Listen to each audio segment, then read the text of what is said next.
ರಾಧಿಕಾ, ಸಂಜಯ್ ರಿಯಾ ಇಬ್ರು ಒಟ್ಟಿಗೆ ಕೂತ್ಕೊಳ್ಳಿ. ಸರಿ, ಹಾಗೆ ನಿಂತ್ಕೊಳ್ಳಿ, ನಾವು ಆರತಿ ಮಾಡ್ತೀವಿ.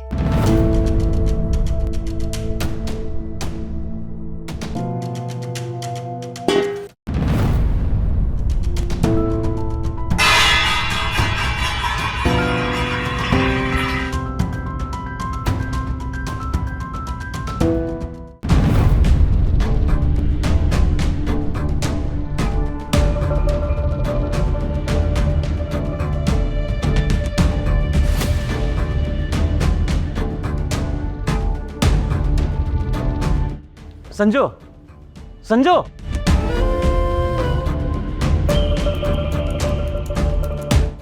ರಿಯಾ, ಸಂಜಯ್ ಅವನ ಕೈಯಾರೆ ನಿನ್ನ ಹಣೆಗೆ ಕುಂಕುಮ ಇಡಬೇಕಿತ್ತು.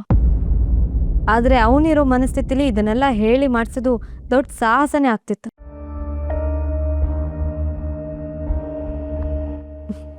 ಅದಕ್ಕೆ ಆ ದೇವ್ರೇ ಈ ರೀತಿ ಪ್ಲಾನ್ ಮಾಡ್ದ ಅನ್ಸುತ್ತೆ. ಸಂಜಯ್ ನಿನ್ನ ಹಣೆಗೆ ಈ ರೀತಿ ಕುಂಕುಮ ಇಟ್ಟಿದ್ದಾನೆ.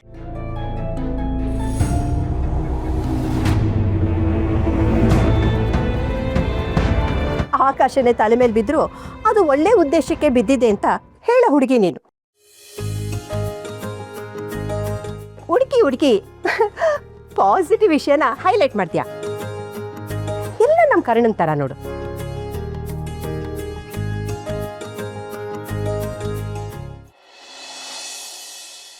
ಏನ್ ಡ್ಯಾಡಿದು?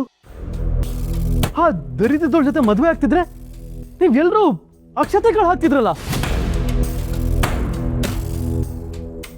ಎಲ್ರ ಮುಂದೆ ನನ್ನ ಬದುಕು ಸ್ಮಶಾನ ಆಗೋ ಬದಲು ನಾನು ಹುಟ್ಟಾಗ್ಲೇ ನನ್ನ ಕತ್ತಿಕ್ಕಿ ಸಾಯಿಸ್ಬೇಕಿತ್ತು. ಸಂಜು, ಪ್ಲೀಸ್ ಪ್ಲೀಸ್ ಹೀಗೆಲ್ಲ ಮಾತಾಡಬೇಡ, ತುಂಬಾ ಸಂಕಟ ಆಗತ್ತೆ. ಇದೆಲ್ಲ ಆಗತ್ತೆ ಅಂತ ನಾನು ಮೊದಲೇ ವಾರ್ನ್ ಮಾಡಿದ್ದೆ. ವರ್ಮಾ ಫ್ಯಾಮಿಲಿ ಜೊತೆ ಸಂಬಂಧ ಬೆಳೆಸೋಕೆ ಆ ಕರ್ಣ ಬಿಡಲ್ಲ ಅಂತ ನನ್ಗೆ ಗೊತ್ತಿತ್ತು. ನಾವೇನೇ ಸ್ಕೆಚ್ ಹಾಕಿದ್ರು ಆ ಕರ್ಣ ನಿಧಿ ಸೇರ್ಕೊಂಡು ನಮ್ಮ ಬೆನ್ನ ಹಿಂದೆ ನಮ್ಮ ಪ್ಲಾನ್ ಹಾಳು ಮಾಡ್ತಾರಂತ ಬಡ್ಕೊಂಡೆ. ಕೇಳಲಿಲ್ಲ ನೀವೆಲ್ಲ. ಅಲರ್ಟ್ ಆಗಿರ್ಬೇಕಾಗಿತ್ತು. ಅಂದ್ರೆ ಅವ್ರು ಏನ್ ಪ್ಲಾನ್ ಮಾಡಿದ್ರು ಅಂತ ಇದೆಲ್ಲ ಆಗಿದ್ದು ಈ ಸಂಜು ಮಾಡಿದ ಮಿಸ್ಟೇಕ್ ಇಂದ ಅಲ್ವಾ? ಎಲ್ಲ ಬಿಟ್ಟು ಆ ರಿಯಾ ತಂಟೆಗೆ ಹೋಗಿದ್ಯಲ್ಲ, ಏನ್ ಹೇಳ್ಬೇಕು ನಿಂಗೆ? ಸಂಜು ಮಿಸ್ಟೇಕ್ ಮಾಡೋದಕ್ಕೆ ಪ್ರವೋಕ್ ಮಾಡಿದ್ಯಾರು? ಅಂದ್ರೆ ಏನ್ ಹೇಳ್ತಿದ್ಯಾ? ರಿಯಾನ ಸಂಜು ಮೇಲ್ ಛೂ ಬಿಟ್ಟಿದ್ದು ನಿಧಿ, ಸಂಜು ಸಿಕ್ಕಾಕೊಳ್ಳೋ ಹಾಗೆ ವಿಡಿಯೋ ಮಾಡಿದ್ದು ಕರ್ಣ. ನಿಮ್ ಪಾಡಿಗೆ ನೀವು ದೊಡ್ಡ ಸಾಮ್ರಾಜ್ಯ ಕಟ್ಕೋತೀರಿ ಅನ್ಕೊಂಡಿದ್ರಿ, ಆದ್ರೆ ಖಾಲಿ ಕೈಯಲ್ಲಿ ಬೀದಿಲ್ ಬಂದು ನಿಂತಿದ್ದೀರಾ.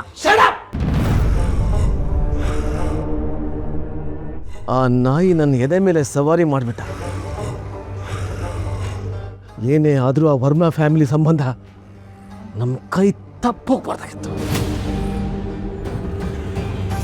ಆದ್ರೆ ಎಲ್ಲ ಸುಟ್ಟು ಬೂದಿ ಆಗೋಯ್ತಲ್ಲ ಅಣ್ಣ. ಈಗ ಹತ್ತು ಕದ್ದು ಏನ್ ಪ್ರಯೋಜನ? ಸಂಜು ಎತ್ತರಕ್ಕೆ ಹೋಗೋ ಜೆಲೆಸಿಗೆ ಕರ್ಣ ರೆಕ್ಕೆನೆ ಕಟ್ ಮಾಡಿ ಬಿಸಾಕಿದ್ದಾನೆ. ಕರೆಕ್ಟ್ ತಾರ.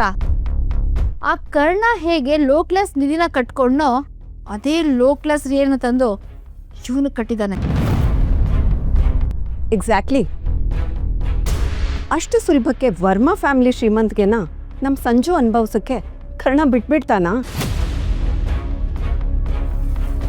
ಲೋಕದ ಕಣ್ಣಿಗೆ ಕರ್ಣ ತುಂಬ ಸಾಚ. ಆದರೆ ದ್ವೇಷ ಸಾಧಿಸೋಕ್ಕೆ ಹಾವಿನ ಥರ ಕಾಯ್ತಿರ್ತಾನೆ. ಸಮಯ ಬಂದಾಗ ವಿಷ ಕಾರ್ತಾನೆ. ಅವನಿಗೆ ಸಪೋರ್ಟ್ ಮಾಡೋಕ್ಕೆ ಅಂತ ಇನ್ನೊಂದು ವಿಷ ಸರ್ಪ ಸೇರಿಕೊಂಡಿದೆ ಅವನ ಜೊತೆ, ಅದೇ ಆ ನಿಧಿ.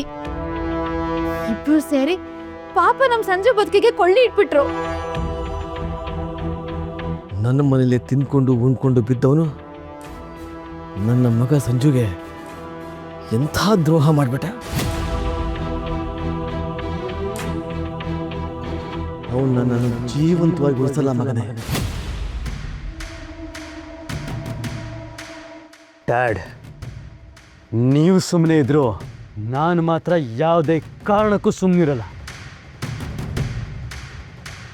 ನನ್ನ ಬೆನ್ನ ಹಿಂದೆ ಚೂರಿ ಹಾಕಿದ್ನಲ್ಲ, ಅದೇ ಕತ್ತಿ ತಗೊಂಡು ಅವನು ಕಕ್ಕೊಳ್ತೀನಿ.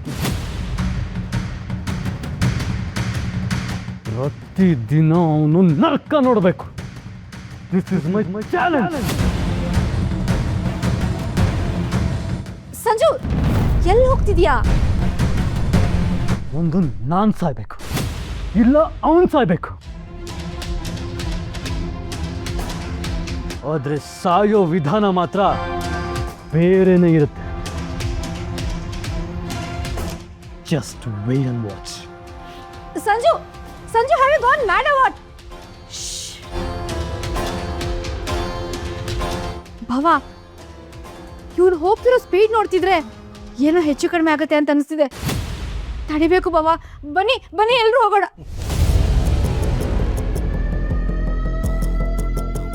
ನೀನೇನು ಚಿಂತೆ ಮಾಡಬೇಡ. ಅದು ಹುಲಿ ಹೊಟ್ಟೆಲಿ ಹುಲಿನೇ ಹುಟ್ಟೋದು.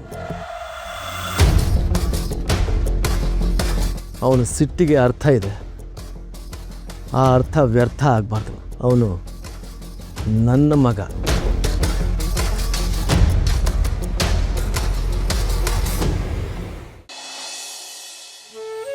ರೋಸೆಯವರೇ, ಸಂಜು ಹಾಗೆಲ್ಲ ನಡ್ಕೊಂಡ ಕೂಗಾರ್ದ ಅಂತ ಬೇಜಾರು ಮಾಡ್ಕೋಬೇಡಿ. ಅವನ ಸ್ವಭಾವ ನಿಮಗೆ ಗೊತ್ತೇ ಇದೆ ಅಲ್ವಾ? ಸ್ವಲ್ಪ ಮುಂಗೋಪಿ. ನಿಮ್ಮ ಮೊಮ್ಮಗಳನ್ನ ನೋಡ್ಕೊಳ್ಳೋ ಜವಾಬ್ದಾರಿ ನಮ್ಮದು. ನಿಮ್ಮ ಮೇಲೆ ನಂಬಿಕೆ ನನಗೆ ಖಂಡಿತ ಇದೆ. ನನ್ನ ಕೈ ಮೀರಿ ಇದೆಲ್ಲ ಹೀಗಾಯ್ತಲ್ಲ ಅಂತ ತುಂಬ ನೋವಿದೆ. ನಾನೇ ರಿಯನ್ ಕಡೆ ಜಾಸ್ತಿ ಗಮನ ಕೊಡಲಿಲ್ವೇನೋ ಅಂತ ಪಶ್ಚಾತ್ತಾಪ ಆಗ್ತಿದೆ. ಇಲ್ಲ ರೋಸಿಯವರೇ, ಇದರಲ್ಲಿ ನಿಮ್ಮ ಮೊಮ್ಮಗಳದ್ದು ಯಾವ ತಪ್ಪು ಇಲ್ಲ. ತಪ್ಪೆಲ್ಲ ನನ್ನ ಮೊಮ್ಮಗಂದೆ. ಅವನು ಈ ರೀತಿ ನಡ್ಕೊಂಡಿರೋದಕ್ಕೆ ಒಂದು ರೀತಿ ನಂಗೆ ನಾಚಿಕೆನೂ ಆಗ್ತಾ ಇದೆ, ಬೇಜಾರು ಆಗ್ತಾ ಇದೆ. ಅವನ ತಿದ್ದಿ ಹೇಗೆ ಸರಿದಾರಿಗೆ ತರಬೇಕು ಅನ್ನೋದೇ ದೊಡ್ಡ ಯೋಚನೆ ಆಗ್ಬಿಟ್ಟಿದೆ. ಸಂಜೆ ಒಳ್ಳೆ ಹುಡುಗನೇ. ನಾನು ಅವನ್ನ ಚಿಕ್ಕ ವಯಸ್ಸಿಂದ ನೋಡ್ಕೊಂಡು ಬಂದಿದ್ದೀನಿ. ಆದರೆ ರಮೇಶ್ ಅವರ ನೆರಳಲ್ಲಿ ಬೆಳೆದ್ನಲ್ಲ, ಅಲ್ಲೇ ಸಮಸ್ಯೆ ಆಗಿರೋದು. ಹೌದು ರೋಸಿಯವರೇ, ನೀವು ಸರಿಯಾಗಿ ಹೇಳ್ತಾ ಇದ್ದೀರಾ. ರೋಸಿ ಆಂಟಿ, ನೀವೇನು ವರಿ ಮಾಡ್ಕೋಬೇಡಿ. ನನ್ನ ಮತ್ತೆ ರಿಯಾ ವೇವ್ ಲೆಂತ್ ತುಂಬ ಚೆನ್ನಾಗಿ ಮ್ಯಾಚ್ ಆಗುತ್ತೆ. ಇಷ್ಟೆಲ್ಲ ಶಾಕ್ ಒಟ್ಟಿಗೆ ಆಗಿರೋದ್ರಿಂದ ರಿಲ್ಯಾಕ್ಸ್ ಆಗೋದಕ್ಕೆ ಟೈಮ್ ಬೇಕಾಗುತ್ತೆ. Don't worry. Thank you. ನಿನಗಿಷ್ಟು ಕನ್ಸರ್ನ್ ಇದೆಯಲ್ಲ, ಅಷ್ಟೇ ಸಾಕು. ರಿಯಾ ಇನ್ನು ಚಿಕ್ಕ ಹುಡುಗಿ, ಈಗ ಪ್ರೆಗ್ನೆಂಟ್ ಬೇರೆ ಆಗಿದ್ದಾಳೆ. ಅವಳಿಗೆ ಅದ್ರ ಬಗ್ಗೆ ಏನೂ ಗೊತ್ತಿಲ್ಲ. ನೀವೇ ಜೊತೆಗಿದ್ದು ಅದನ್ನೆಲ್ಲ ನಿಭಾಯಿಸ್ಬೇಕು. ರೋಸಿಯವರೇ, ಚಿಂತೆ ಮಾಡಬೇಡಿ, ನನಗೆಲ್ಲ ಅರ್ಥ ಆಗುತ್ತೆ.